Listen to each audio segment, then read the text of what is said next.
جب میں نے داڑھی رکھ لی تو مجھے کوئی رشتہ ہی نہ دے۔ 14 برس نواسوں کو سنبھالنا شادی کے بعد اور ایک چھوٹے سے کوارٹر میں، یہ احسان میری نسلیں بھی نہیں چکا سکتی۔ پھر میں بیرون کے سفر جا رہا ہوں بچوں کو سنبھال، میں اور میری بیوی ہم دونوں مل کے جا رہے ہیں 4 مہینے کے لیے، پیچھے میرے بچوں کو سنبھالا ہوا ہے۔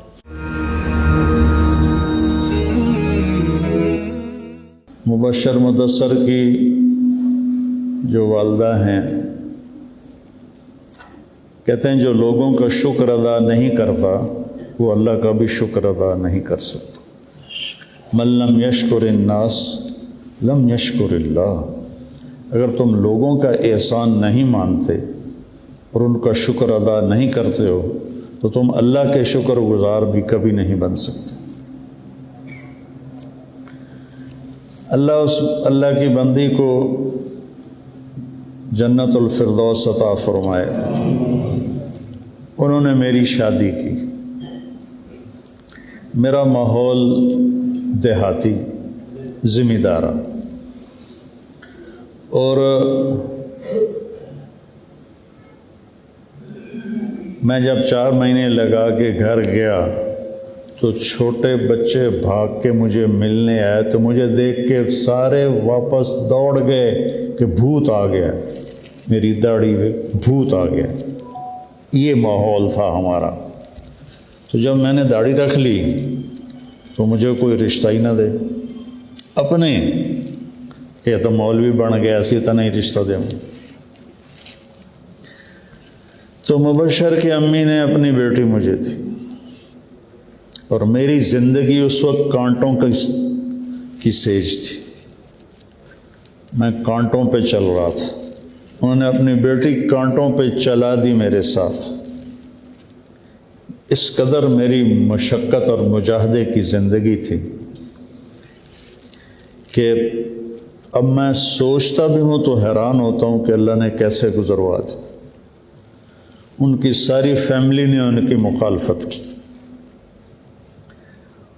اس اللہ کی بندی اکیلی نے سٹینڈ لیا اور مجھے اپنی بیٹی دی۔ اب میں رائے گنج میں زندگی وقف کر چکا تھا، میں جاؤں تو اسے کہاں چھوڑوں؟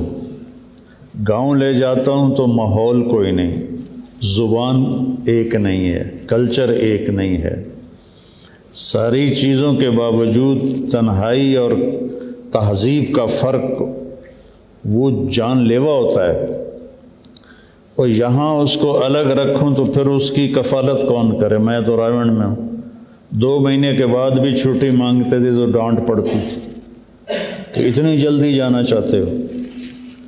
شادی کے بعد 2 ہفتے گزار کے میں رائے گنج گیا تو عبدالوہاب صاحب نے میری کلاس لی کہ تو 2 ہفتے لا کے آ گیا، اتنی دیر کر دی تھی۔ تو ایسا ماحول، تو انہوں نے اپنی بیٹی کو اپنے گھر رکھا، میرے بچوں کو سنبھالا۔ 14 برس جب تک وہ بڑے نہیں ہوئے میں الگ نہیں ہو سکتا تھا۔ جب وہ بڑے ہوئے تو پھر میں نے الگ اپنی ترتیب بنائی۔ 14 برس نواسوں کو سنبھالنا شادی کے بعد، اور ایک چھوٹے سے کوارٹر میں، کوئی محل نہیں تھا، کوئی مالدار نہیں تھے، سفید پوش تھے بالکل۔ یہ احسان میری نسلیں بھی نہیں چکا سکتی کہ اللہ تعالیٰ ان کو عالی شان درجات نصیب فرمائے۔ پھر میں بیرون کے سفر جا رہا ہوں بچوں کو سنبھال، میں اور میری بیوی ہم دونوں مل کے جا رہے ہیں 4 مہینے کے لیے، پیچھے میرے بچوں کو سنبھالا ہوا ہے۔ 2 دفعہ میرا سفر 4 مہینے کا ہوا، پھر حج کے سفر ہر سال، پیچھے بچے اکیلے، ان کو مدثر سنبھالتا تھا، مبشر سنبھالتا تھا، اور ان کی بہنیں، ان کی والدہ، یہ پورا خاندان، انہوں نے میرے اوپر اتنا بوجھ ڈالا ہے کہ میں مرتے دم تک اس بوجھ کو اتار نہیں سکتا ہوں، اس کا میں حق نہیں ادا کر سکتا ہوں۔ اللہ ان کو کروڑ کروڑ جنت نصیب فرمائے۔ ایسا کوئی نہیں کرتا ہے۔ شادی کے بعد بیٹیاں بوجھ بن جاتی ہیں، لیکن اس نے 14 برس اس بوجھ کو اٹھایا، خوشی کے ساتھ اٹھایا۔ ان کے والد اللہ ان کے درجے بلند فرمائے، وہ اللہ کے ولی تھے، ان کو دنیا سے رغبت، دونوں میاں بیوی کو دنیا سے رغبت ہی کوئی نہیں تھی، بہت اچھی زندگی گزاری، بہت اچھی آخرت بنائی۔ اللہ ان کے درجے بلند فرمائے۔ یہ اس طرح کے بوجھ اٹھانے والی ماں کوئی کوئی ہوتی ہے، باپ کوئی کوئی ہوتا ہے۔ تو میں اپنے بچوں کو بھی کہتا رہتا ہوں کہ تمہارے نانے نانی، تمہارے ماموں، تمہاری خالائیں، انہوں نے تم پر جو احسان کیا ہے اسے کبھی بھلانا نہیں ہے۔ یہ بہت کم لوگوں کا یہ ظرف اور یہ حوصلہ ہوتا ہے، اور مطلب ہے کہ کوئی دنیاوی کشادگی بھی کوئی نہیں ہے، تنگی ہے۔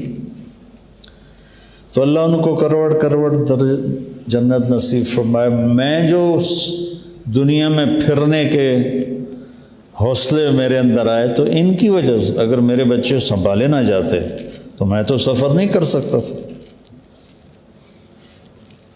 میرے بچے کے ماموں نے، خالاؤں نے، نانی نے، نانا نے بچوں کو سنبھالا، اور میں پوری دنیا میں اللہ نے مجھے پھرایا، اور اللہ نے میری آواز کو پورے عالم میں پہنچایا، لگایا۔ اور والدین چلے جائیں تو ان کے لیے ایصال ثواب کرتے رہنا چاہیے۔ میرے والد فوت ہوئے تو میں نے 10 نفل ان کے لیے پڑھنے شروع کیے روزانہ۔ پھر میری والدہ فوت ہوئیں تو 10 نفل ان کے لیے شروع کیے۔ یہ پچھلے دنوں میں بیمار ہو گیا ہوں سر درد کی وجہ سے، تو میرے نفل چھوٹ گئے۔ تو میں نے اپنے باپ کو خواب میں دیکھا، کہہ رہے میرا خرچہ ہی بند کر دیتا ہی، مجھ سے کہہ رہے میرا خرچہ ہی بند کر دیتا ہی، ساری زمین تو تینوں دے دیتی ہے، میرا خرچہ ہی بند کر دیتا ہے۔ میری آنکھ کھلی تو مجھے فوراً پتہ چلا کہ میرے نفل چھوٹے ہوئے ہیں، تو سر درد کی وجہ سے میں پڑھ نہیں پا رہا تھا۔ تو اب جو تلافی ہے وہ ہے ایصال ثواب سے۔ ان کے لیے آپ نفل پڑھیں، صدقہ دیں، دعا کریں، بہن بھائی آپس میں محبت سے رہیں، اس سے والدین کی روح کو ٹھنڈک پہنچتی ہے۔ اللہ تعالیٰ ان کے درجے بلند فرمائے۔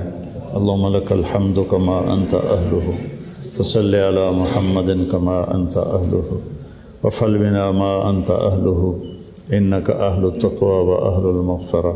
اللہم اغفر لها ورحمها وابدلها دارا خیرا من دارها ومالا خیرا من مالها واہلا خیرا من اہلها۔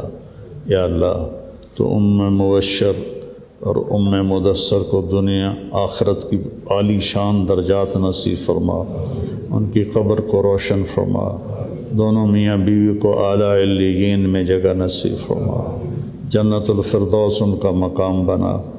دنیا میں جو ان کے انسان بشر کمیاں کوتاہیاں ہوئیں وہ اپنے فضل سے معاف فرما، اور اجالا سارا دن وہ قرآن پڑھتی تھیں، ہم اس کے گواہ ہیں، اور جس کا قرآن کے ساتھ دل لگ جاتا ہے وہ تیرا محبوب بن جاتا ہے۔ وہ تیری محبوب بندی تھیں کہ سارا دن قرآن پڑھنا، 2 دن میں 3 دن میں قرآن ختم کرنا۔ ان کی اس نیکی کو قبول فرما، اور ان کو جنت الفردوس کے بھی عالی مقام نصیب فرما۔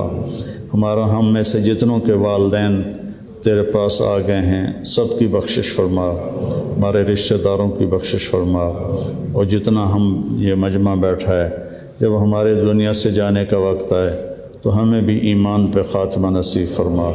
صلی اللہ تعالی نبی الکریم، آمین۔